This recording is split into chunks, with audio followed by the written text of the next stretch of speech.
Bonsoir à tous. Je viens de finir de regarder le film Athéna de Romain Gavras. Gavras. Désolée, on va la refaire. Non, on la refait pas. Bon. Alors. Et j'ai été extrêmement touchée, déjà parce que ça me rappelle des souvenirs. Et ensuite,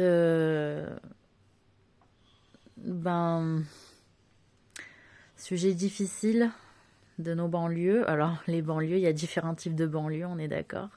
Il y a les banlieues des cités, hein, et puis il y a les banlieues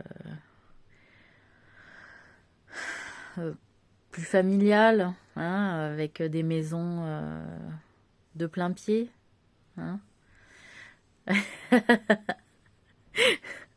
Donc, voilà, on en est venu à appeler ça des zones de non-droit parce que apparemment elles sont mal répertoriées en France, hein. Je crois qu'on s'est compris, hein. Mauvaise répertoriation de certains terrains en France depuis la Seconde Guerre mondiale. Et là, je fais appel à toute la résistance de France et de Navarre et d'ailleurs, hein. Donc, forcément, quand on met des personnes sur un terrain où la loi n'est pas exactement la loi. Et d'ailleurs, je rappelle quand même historiquement des faits, hein, parce que moi j'ai vécu à un moment donné en Algérie, dans une vie passée, hein, mais je m'en souviens maintenant. C'est qu'on a quand même promis aux gens qui sont venus s'installer en France qu'ils allaient pouvoir faire des affaires et s'enrichir et enrichir leur pays. C'est quand même le but de partir généralement, c'est-à-dire de s'enrichir et puis au travers de son enrichissement, enrichir son pays. Alors, le dossier France-Algérie est un dossier extrêmement sensible, hein, et on le voit au travers des relations encore entre nos polices et nos banlieusards. Je vais reprendre le terme que Kerry James a choisi pour les nommer. Donc voilà, donc il est quand même grand temps de arrêter de faire feu de tout bois, hein. Il va falloir arrêter de faire feu de tout bois et ouvrir plusieurs champs, de plusieurs possibilités à cette jeunesse qui s'est retrouvée dans une situation d'agression au travers du non-respect de leurs droits promis au départ par la France.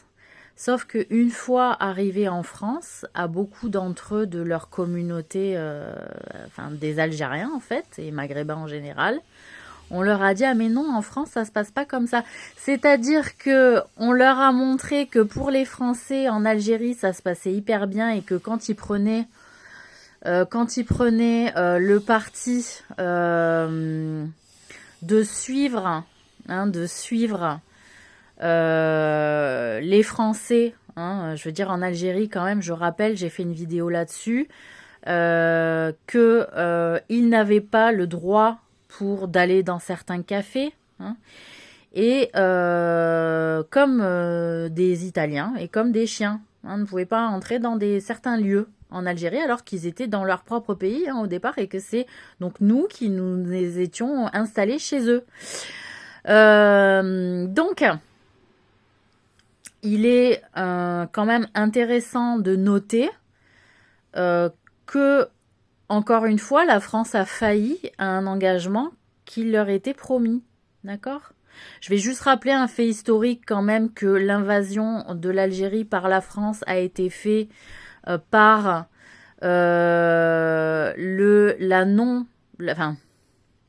c'est-à-dire que un calife algérien donc a donné ce qu'on appelle un soufflet au roi de France, ou un gouverneur de France, il me semble, un gouverneur français, et un soufflet, donc c'est-à-dire une gifle, hein, voilà. un soufflet.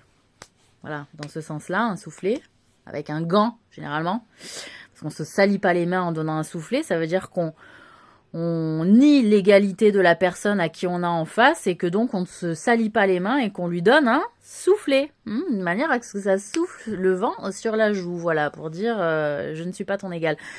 Donc, la France a failli dans un engagement de caisse c'est-à-dire ils avaient pris un engagement avec l'Algérie de les payer contre service. L'Algérie a rempli son devoir en rendant le service. La France n'a pas voulu payer. De fait, le calife algérien a soufflé le gouverneur qui a failli à son devoir d'honnête personne, et de droiture, qui a failli à la réputation de la France, et a donc, d'accord, décidé d'envahir avec l'aide de pirates mercenaires, faut le dire, l'Algérie et de la coloniser en esclavagisant pas mal de leurs pointures et de leurs têtes, voilà. Donc de fait, j'ai vécu cette période-là, me semble-t-il, aussi en Algérie à un moment donné, c'est possible, voilà, j'ai pas mal de temps vécu, j'ai vécu aussi en Alger, dans la Casbah. Effectivement, et j'ai donc été témoin de mauvais traitements. Bon voilà, après dans les guerres, vous savez, les mauvais traitements, bon voilà, ça se développe. Il y a des théoriciens là qui se développent dans le mauvais traitement. J'en étais pas à mon premier, et de toute façon, les autres n'en étaient pas à leur premier non plus. Donc pour certains, parce que des fois, ça fait des tirs groupés depuis des siècles. Donc voilà, je pense qu'on va passer l'étape torture parce que moi aussi j'en ai bien bavé et que pour faire valoir son droit de personne torturée reconnue comme telle, c'est très compliqué. Donc voilà, même pour des gentilles personnes comme moi qui fait pas de bruit dans la rue ou qui ne tirent pas à balles réelles ou qui ne tirent qu'avec la bouche. Plein de bisous. Et donc, qu'est-ce que je voulais dire ? Donc voilà, et le deuxième engagement qui a été pris, c'est par le nombre de colons qui ont promis à des familles algériennes que la France c'était génial, qu'ils allaient pouvoir s'enrichir et qu'en réalité ils ont été parqués donc dans des zones de non-droit, mais légalement considérées de non-droit. Faut éduquer un peu la France, les Français, voilà, faut vous le dire. C'est que zone de non-droit, en tout cas pour un certain nombre de banlieues en France, pas toutes, de banlieues de cités maghrébines, on va le dire comme ça, à supériorité maghrébine, mais au départ c'était juif, bon un peu italien, voilà, vous voyez. Et après c'est un peu navigué comme ça. Et en fait, ces zones de non-droit sont effectivement des zones de non-droit. C'est-à-dire, c'est pas parce qu'il y a la guéguerre avec les balles qu'on dit que c'est des zones de non-droit, c'est que depuis la Seconde Guerre mondiale, c'est des terrains qu'on ne sait pas à qui ils sont. Ou peut-être encore à des Allemands, ou aux Allemands, ou aux pays allemands, ou à des Allemands propriétaires terriens privés.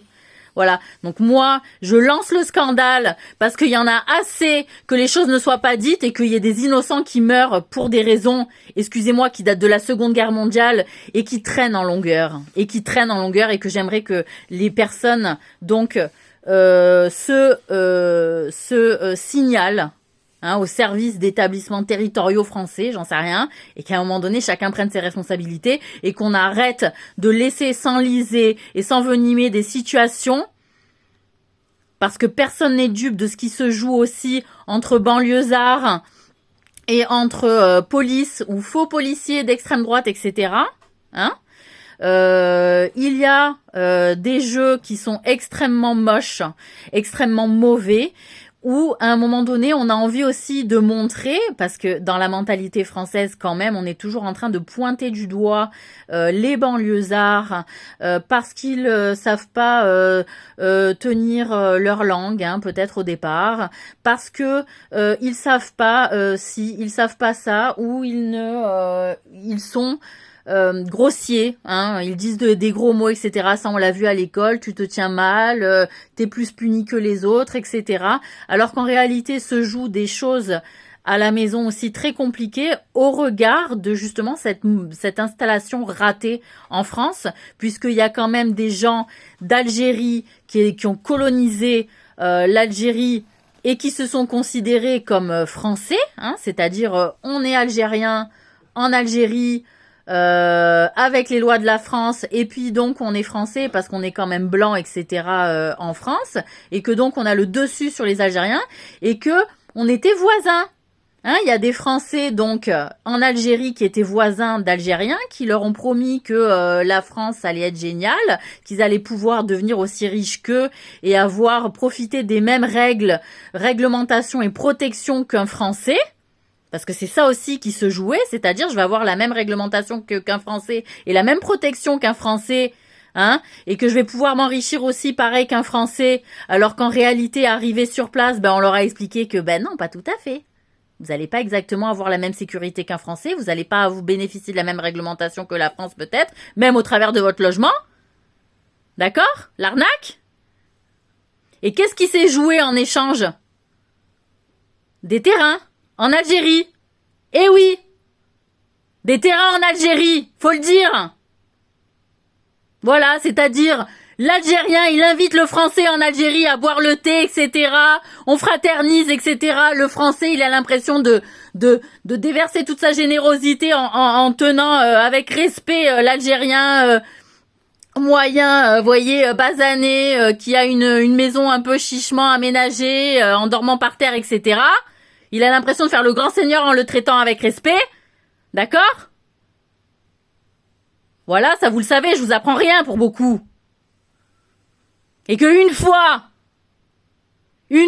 en France, en ayant promis, parce qu'ils ont vu tout le terrain, ils ont vu le pétrole, ils ont tout vu.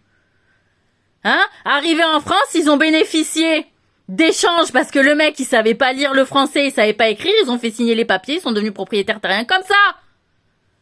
Comme c'est arrivé à des tas de Français qui savaient pas lire il y a des siècles déjà. De se faire avoir en signant des choses parce qu'ils savaient pas lire, pas écrire, en leur promettant des choses verbalement, et qu'à l'écrit, c'était du vol. Et qu'il n'y a rien qui a été donné. Donc après, arrivé en France, t'as les Algériens, ils sont allés voir les anciens voisins français. C'est arrivé des tas de fois. Je parle de l'Algérie, mais j'en parle pour d'autres aussi. Donc on va voir, on va se visiter, on boit l'apéro, hein.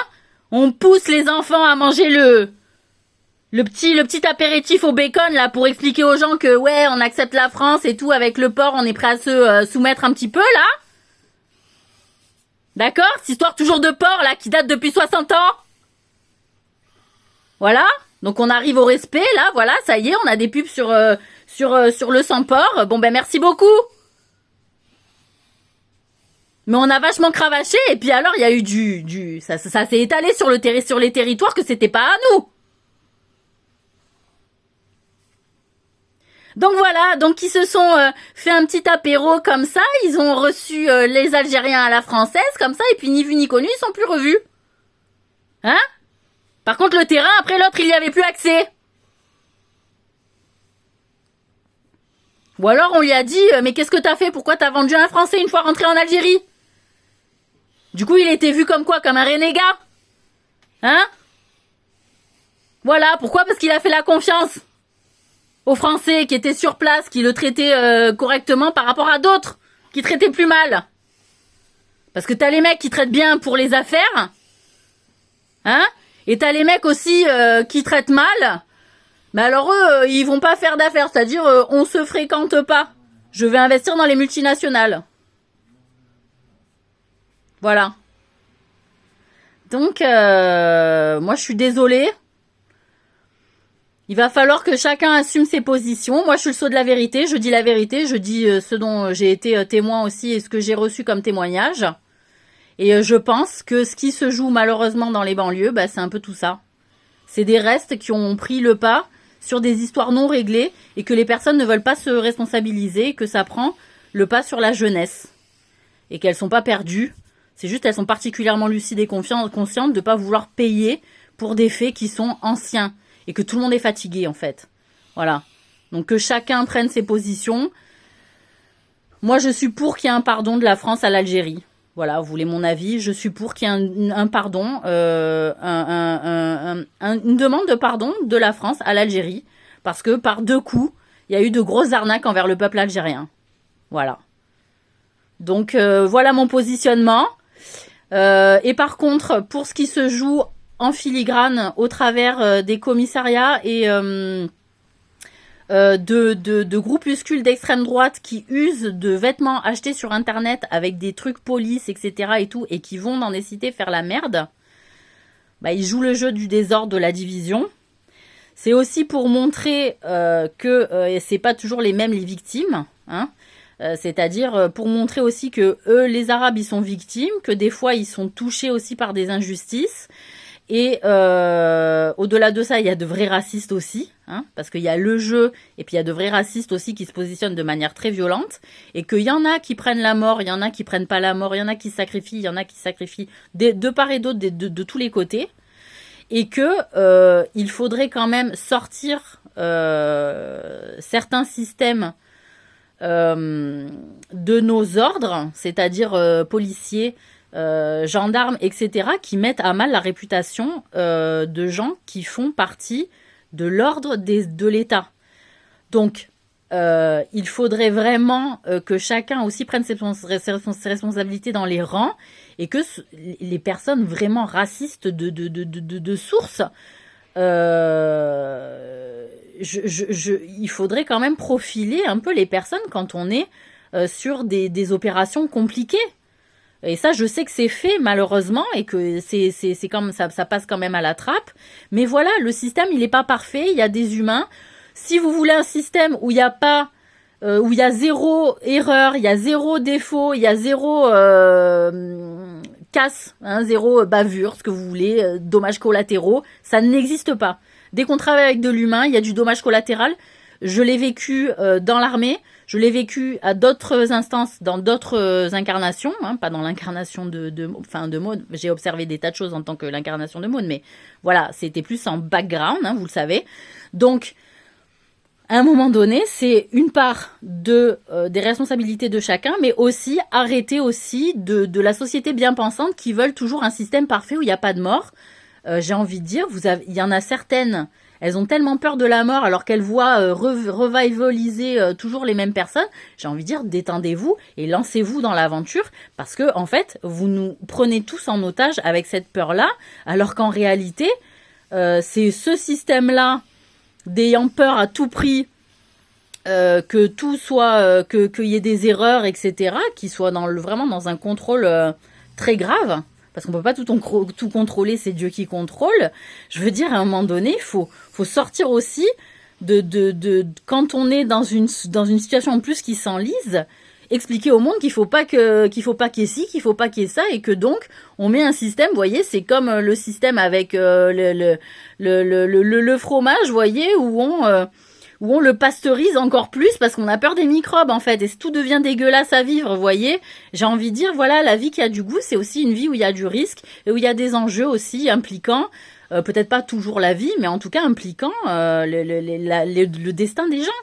Voilà. Donc il y a tout ça qu'il faut en gros englober, et que chacun prenne sa part de responsabilité, et que, voilà, une vie sans risque, ça existe, enfin, voilà, ça amène d'autres risques, en fait, forcément, parce qu'on est dans un système de planète, de vie, entre le bien et le mal, où il y a forcément des risques. Voilà. Donc, c'est grave de vouloir tout contrôler au point que, voilà, il faut faire confiance aussi à Dieu, et c'est souvent des gens qui